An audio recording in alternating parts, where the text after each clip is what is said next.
오늘 말씀의 제목을 같이 한번 읽어보겠습니다.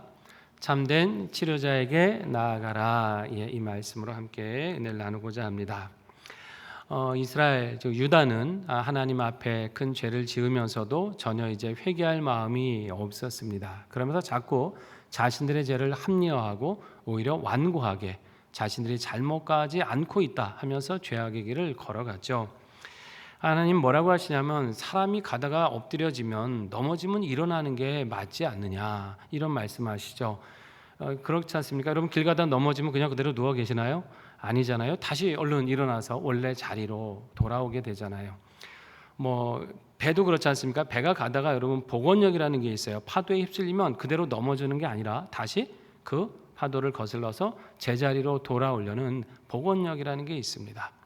사람도 마찬가지로 자기가 이렇게 서 있는 것이 편안하고 정상인데 가다 넘어졌을 때는 다시 원래 자리로 돌아오는 것이 맞다는 거예요.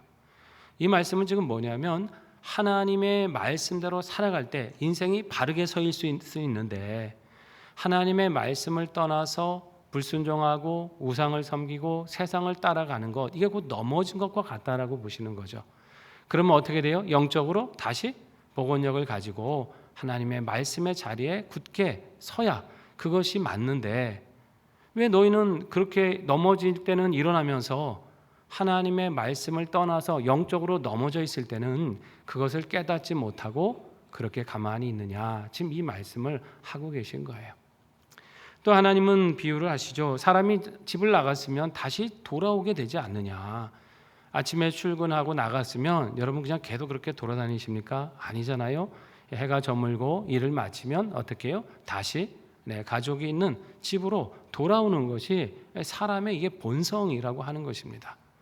그렇다면 하나님의 품, 하나님의 집안에 거하는 것이 인생에게 참된 평안과 만족인데 하나님의 품을 떠나면 이건 마치 집을 떠난 것과 같고 가족을 떠나 있는 것과 같은 불안하고 흔들리는 삶일 수밖에 없는데 왜 하나님의 품으로는 돌아오지 않느냐.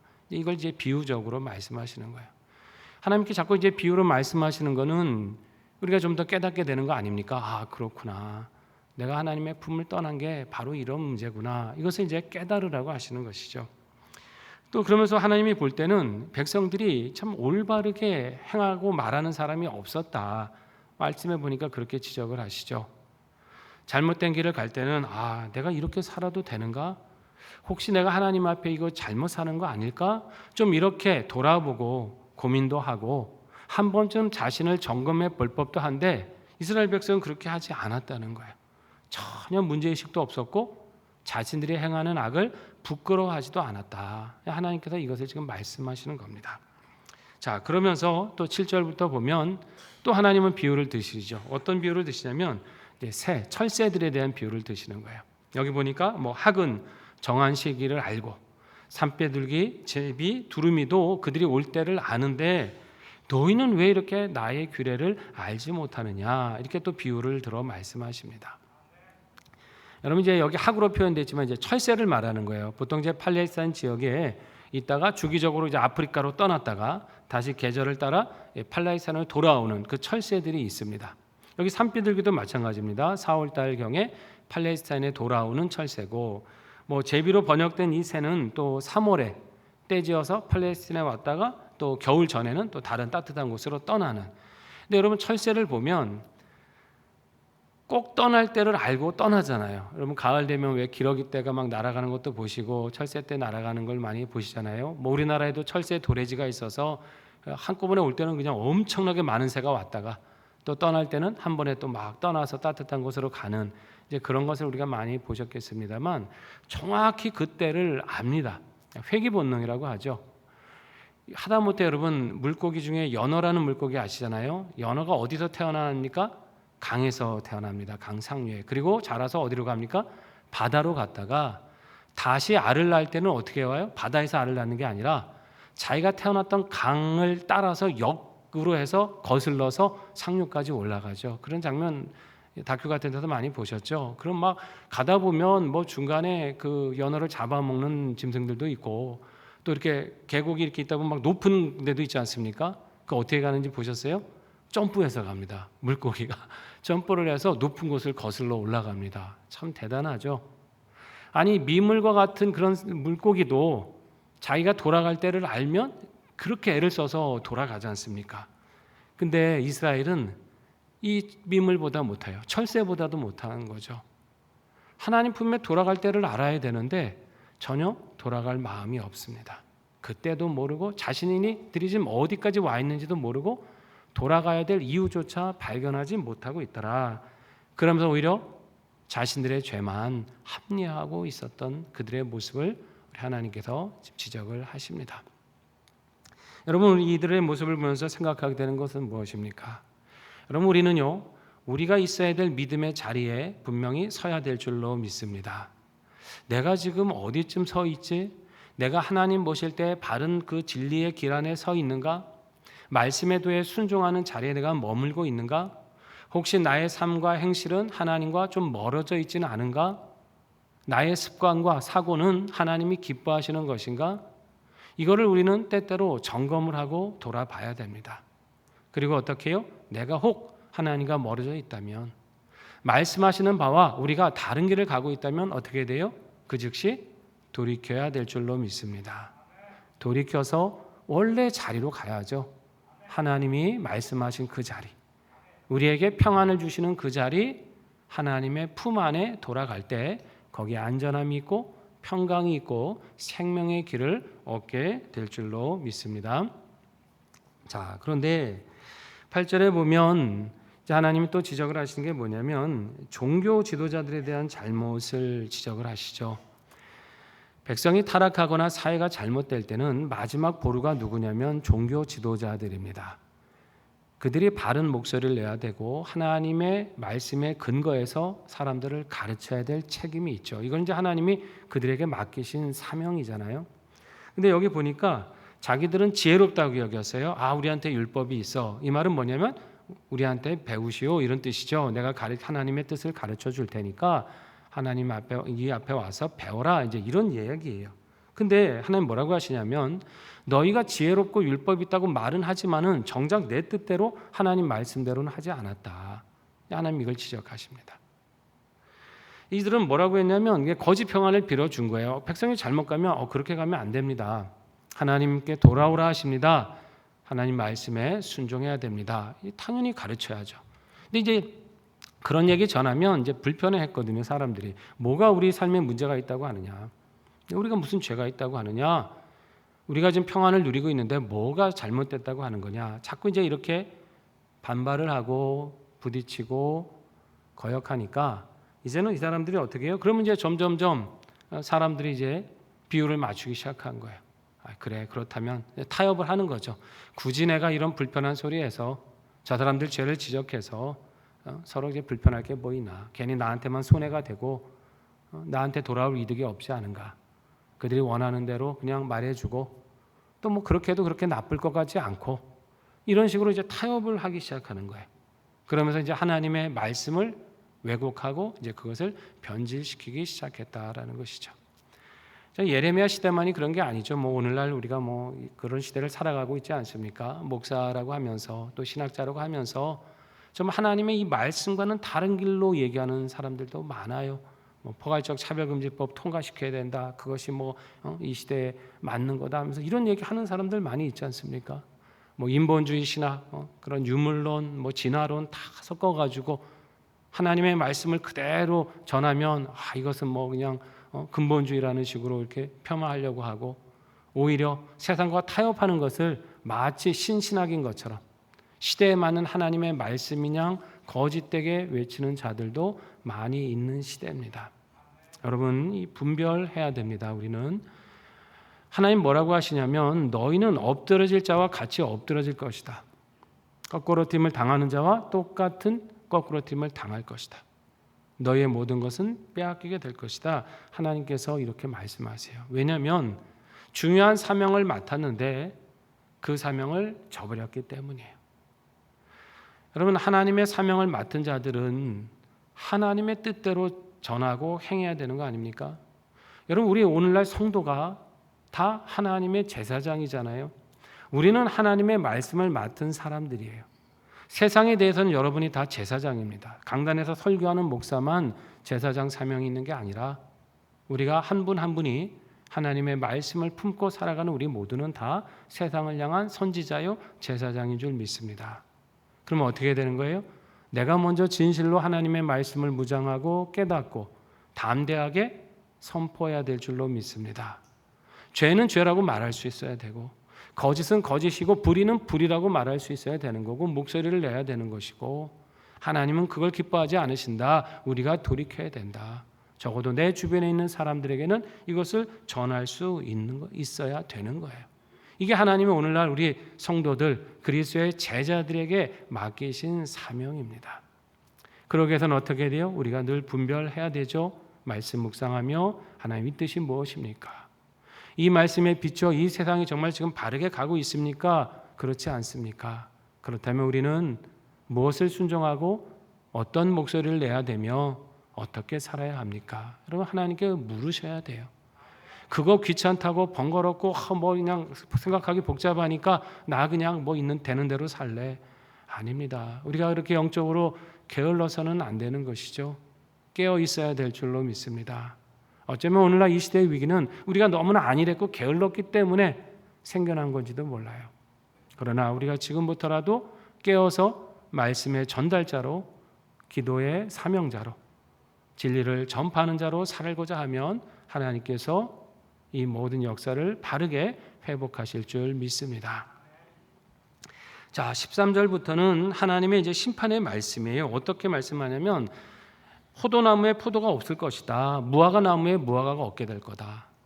포도와 무화과는 이스라엘에게 있어서 가장 이제 기본이 되는 이제 과일이면서 또 양식이거든요. 그래서 포도, 무화과 하면 기본적으로 이것이 풍성하다는 것은 이제 하나님의 은혜 가운데 살아간다는 뜻이 되고 포도와 무화과를 수확하지 못한다는 것은 이건 이제 말 그대로 기근인데 이건 하나님의 주시는 재앙이라고 생각할 수밖에 없는 그런 사건이었다는 것이죠. 그러니까 완전히 전혀 황폐화되고 기본적으로 먹고 살아가야 될 그 소산도 나지 않는 그럴 정도로 이 땅이 이제 황폐화되고 무너질 거다. 지금 이 얘기하시는 거잖아요. 자, 그런데 이쯤 되면 어떻게 되냐면 대개는 이쯤 되면은 아이고 하나님 저희가 잘못했습니다. 어떻게 해야 되겠습니까? 하나님 살려주십시오. 돌아가겠습니다. 도와주십시오. 이렇게 하는 것이 보통 사람들이 가지는 신앙이에요. 근데 이들은 어떻게 했냐면 이렇게 된 거예요. 이왕 이렇게 된 거 우리가 방비가 잘 된 성에 들어가서 다 함께 죽자.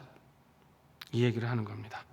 어차피 하나님 우리 심판할 건데 뭐 이 상황이 바뀔 것 같지 않으니까 어차피 우리 죽이려고 작정하신 거 아니냐. 그러면 차라리 저 성에 들어가서 남은 시간 살다가 있는 거 가지고 먹다가 거기서 죽자.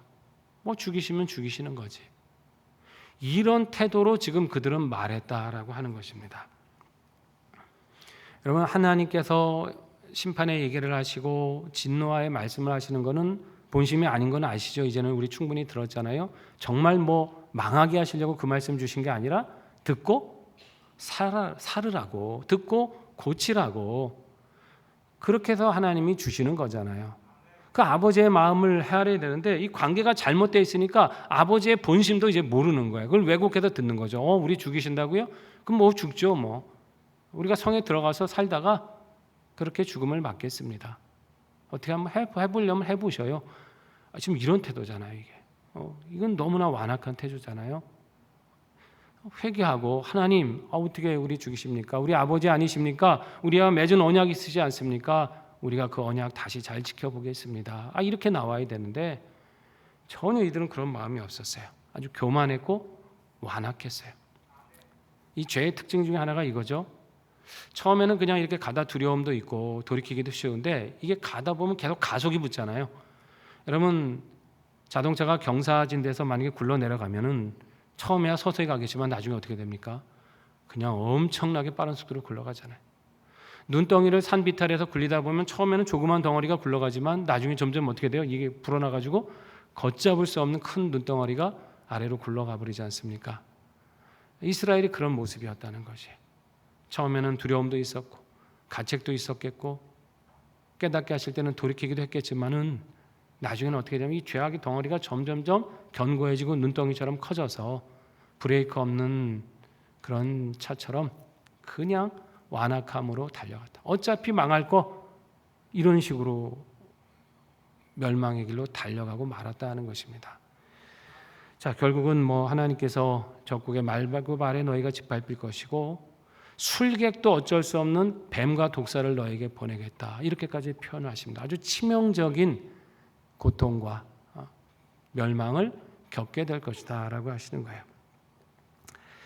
여러분 이렇게 듣고만 있어도 마음이 참 비통한데 예레미야 마음은 어땠을까요? 18절에 보니까 예레미야가 자신의 그 마음을 토로하죠. 어떻게 토로합니까? 슬프다 나의 근심이여 이러면서 토로합니다. 어떻게 위로를 받을 수 있냐 이 마음이. 내가 심히 병들고 고통스럽다 지금 이 얘기를 하는 것이죠. 이 슬프다라는 표현은 야곤이라는 말을 쓰는데 말할 수 없는 큰 고통과 괴로움 이걸 뜻합니다. 이건 단지 개인적인 고통만이 아니라 국가적인 재난, 즉 나라가 망한다든지 하는 이 재난을 표현할 때 쓰는 슬픔이기도 하거든요. 그러니까 지금 예레미야의 고통은 어떤 한두 사람의 멸망 정도가 아니죠. 이제 온 나라가 이 죄악 속에서 함께 모든 백성이 망하고 온 민족이 고통을 받게 생겼으니까 그게 너무나 분명하니까 이 마음을 슬픔을 주체할 수 없었던 거예요. 토로하는 겁니다. 너무 괴롭다는 거예요. 그러면서 19절에 뭐라고 해요? 이 탄식이 유다 백성이 먼 곳에서부터 부르짖는 소리라. 동족이 당할 이 고통을 생각하니까 마치 고통을 당하는 자식을 보는 아비의 그 괴로운 마음처럼 아주 몸과 마음이 쇠약해지는 그 비애를 그것을 에레미야가 지금 느끼고 토로하고 있다라고 하는 것입니다. 자, 그런데 이제 이 상황쯤 됐을 때 유다는 여전히 깨닫지를 못했어요. 그래서 뭐라고 말하냐면 아니 하나님이 예루살렘 성전에 계신다고 하지 않았습니까? 우리와 함께 한다고 하셨잖아요. 근데 왜 하나님 안 지켜주시고 우리를 이렇게 고통 속에 놔두십니까? 라고 불평을 합니다. 이들이 고통을 당한 건 하나님 탓인가요? 그렇지 않죠. 그 언약을 계속 깨트리고 죄악 가운데로 간 것은 유다 백성이지 않습니까? 하나님은 언약대로 말씀하셨죠. 너희가 순종하면 평강이고 너희가 불순종하고 우상을 섬기면 멸망하게 될 것이라는 것을 이미 서로 약속하셨고 말씀을 하셨잖아요. 그런데 결국은 자신들의 잘못으로 이렇게 됐는데도 하나님 탓을 하는 거예요. 계속 우리는 문제가 없었는데 결국 하나님이 우리를 버리셨기 때문에 이 고통 당한 거야. 하나님이 마음이 바뀌셨기 때문에 우리가 지금 괴로움을 당하는 거야 라고 자신들의 죄를 하나님 탓을 하고 있었어요. 회개할 마음이 없다는 거죠. 자, 20절에 뭐라고 또 이들이 얘기하냐면 추수할 때도 지났고 여름이 다 했는데도 우리는 구원을 받지 못한다 이런 얘기를 해요. 보통 여기 이제 추수할 때라는 것은 이제 유대인 달력으로 4월에서 6월 밀을 수확하는 때거든요. 이제 이 밀을 수확해야 또 그 주식이 이제 밀이니까 그걸로다가 또 이제 한 해를 살아갈 수 있는 양식을 얻게 되는데 만약에 이제 가뭄을 만나든지 흉작이 돼서 밀 수확을 제대로 하지 못하면 그 늦 여름에 이제 과일을 수확해서 그거라도 갖고 먹고 살아야 되는 거거든요. 그러니까 밀이 흉작이면은 그 다음에 이제 과일이라도 풍성이 나면 어쨌든 그 과일 가지고 또 양식을 삼아서 이제 먹고 살아가는 건데 만약에 이 과일에 희망을 걸었는데 과일도 만약에 흉작이 돼버리거나 기근을 만나서 제대로 수확을 못하면 어떻게 되는 겁니까? 이건 정말 이제 절망이 되는 거죠. 이제는 한 해 동안의 그 양식이 굉장히 이제 부족하게 되고 굶주릴 수밖에 없는 그런 상태가 되고 만다는 것이죠. 그러니까 이들이 하나님이 우리를 이렇게 버리셨다는 거예요. 밀도 수확 못하게 하고 과일도 거둘 게 없게 해가지고 우리가 참 살기 힘들 정도로 만드셨다. 이렇게 얘기하는 거죠. 근데 결국은 그것은 하나님의 문제가 아니었고 하나님을 버리고 헛된 것들을 찾았던 자신들의 죄로 인한 결과였어요. 하나님 일부러 심판하려고 하지 않으셔도 죄 가운데 있는 자들에게는 평안이 없는 것이죠. 하나님을 떠난 자들에게 참된 결실이 있을 수 있습니까? 그럴 수 없잖아요. 농부가 씨 뿌린다고 당연히 거두든가요? 과일나무를 심는다고 해서 당연히 열매를 따든가요? 아닙니다. 하나님이 적절한 날씨도 주시고 모든 풍수해나 기후나 이 모든 것들에게 은혜를 주셔야 수확을 맺는 거잖아요. 그렇게 하나님의 은혜로 살아가는 것인데 자신들이 하나님을 떠났기 때문에 수확도 하지 못하고 열매도 맺지 못하는 것인데 결국은 복의 근원이신 하나님을 떠난 그 비참한 결과였다는 것입니다. 개인적인 삶도 무너지고 가정도 빈궁해지고 더구 나아가서 경제, 사회적으로 모든 안전망이 다 무너지고 말았다는 것이에요.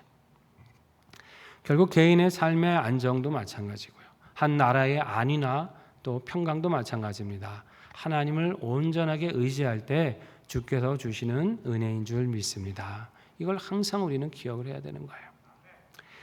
예레미야가 너무나 이제 안타까운 마음으로 이렇게 설교하죠. 예레미야 8장 22절, 우리 오늘 본문 중에 22절인데요. 같이 한번 읽어보겠습니다.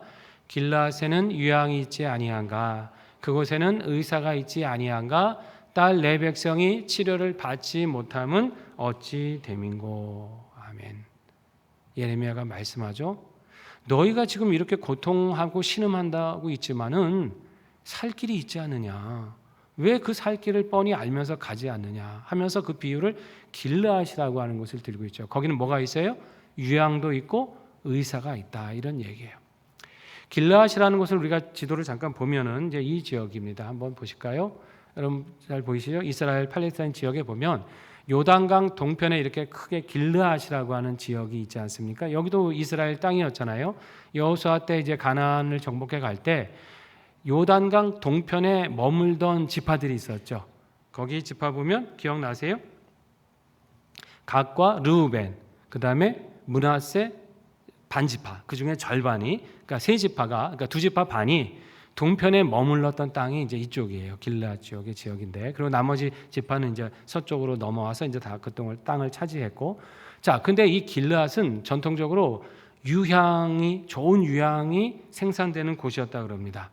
그러니까 유향은 향이 좋으니까 이게 약재로도 쓰였고 또 화장품 재료, 그런 향품의 재료로도 쓰였던 거예요. 품질이 좋아서 이제 외국으로도 많이 이제 이것을 수출을 했다고 하는데요. 자, 그런데 약재가 되다 보니까 여기에 누가 모여들었겠어요? 그 약을 조제하는 사람들이 필요할 거 아닙니까? 의사들이. 지금으로 치면 뭐 약사들도 모였을 테고, 의사들이, 좋은 그런 의술을 가진 사람들이 이곳으로 모인 거죠. 거기서 이 유향을 가지고 좋은 약을 만들고 향품을 만들어서 이제 판매도 하고 또 병도 고치고, 또 이 유향은 피부 질환 같은 경우에 굉장히 효과가 좋았다 그래요. 그러니까 당연히 또 그 질환의 치료제로도 이 약을 쓰였고, 또 그 약을 다루는 의사들이 많이 모인 거예요. 그러니까 이제 그런 병이 걸렸다 하면 어디로 가면 돼요? 길르앗을 가면 되는 거죠. 지금은 이제 의료 기술이 하도 이제 발달되고 많은 의사가 있습니다만, 그대로 아프시면 명의 찾아가시잖아요. 누가 이 암 수술을 잘할까 이러듯이 여기에 가면 웬만한 또 병은 고칠 수 있는 의사들이 있었다라고 하는 거예요. 자, 지금 예레미야가 무슨 말 하고 싶은 걸까요? 너희의 치료자가 계시지 않느냐? 너희가 병남은 길르앗 가서 의사를 만나듯이 참된 치료자가 계시지 않느냐? 너희가 지금 경제적으로 병들고 사회적으로 병들고 영적으로 병들고 육신적으로 병들고 있다고 한다면은 참된 치료자이신 하나님께 나아가면 하나님이 너희를 치료하시지 않느냐? 너희를 고치실 것이다. 그런데 왜 그 치료자가 계신데 너희는 뻔히 알면서도 그분에게 나아가지 않느냐? 왜 엉뚱한 데서 고치려고 하고 엉뚱한 데서 삶의 풍요를 채우려고 그렇게 헛된 짓을 하고 있느냐? 지금 이 얘기를 하는 거예요. 여러분, 우리 인생도 마찬가지인 줄 믿습니다.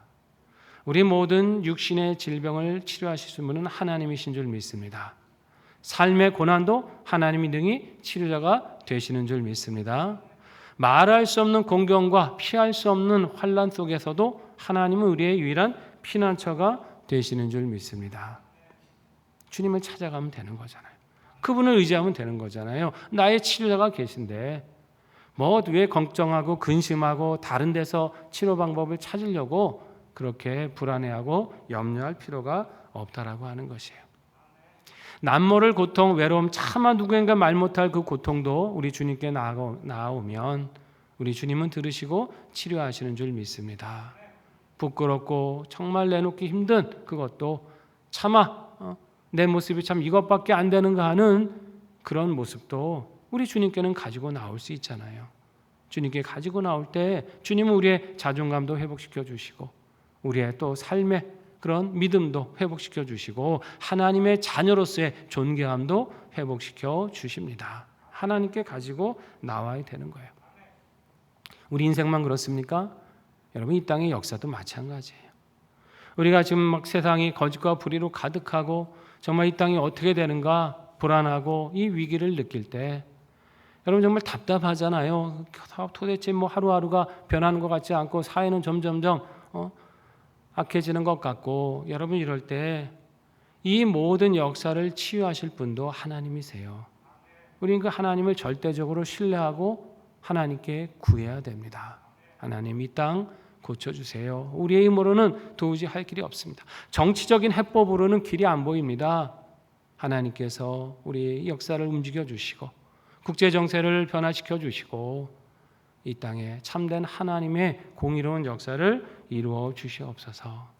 우리가 이 치료자이신 하나님을 신뢰하면서 간구할 때 하나님께서는 들으시고 성도들의 기도를 듣고 교회의 기도를 들으시고 이 땅을 고쳐 주실 것입니다. 그렇게 고침받아야 우리의 삶이 평강한 것이고요. 이 시대가 고침받아야 우리 자손들이 살아갈 시대가 믿음 안에서 복되게 되는 거 아닙니까? 우리 자녀손들에게 정말 하나님을 마음껏 경외하고 주님 문에 안에 주시는 그 자유함을 누리면서 이 복음 안에 살아가도록 하는 것, 또 그 복음으로서 세계 열방에 전도하며 선교하며 살아가는 것, 여러분 이것을 위해서 우리는 계속해서 기도해야 될 줄로 믿습니다. 참된 치료자이신 주님을 온전히 의지하셔서 우리의 삶도 우리의 역사도 우리의 가정도 치유받는 은혜를 누리시기를 주의 이름으로 축원합니다.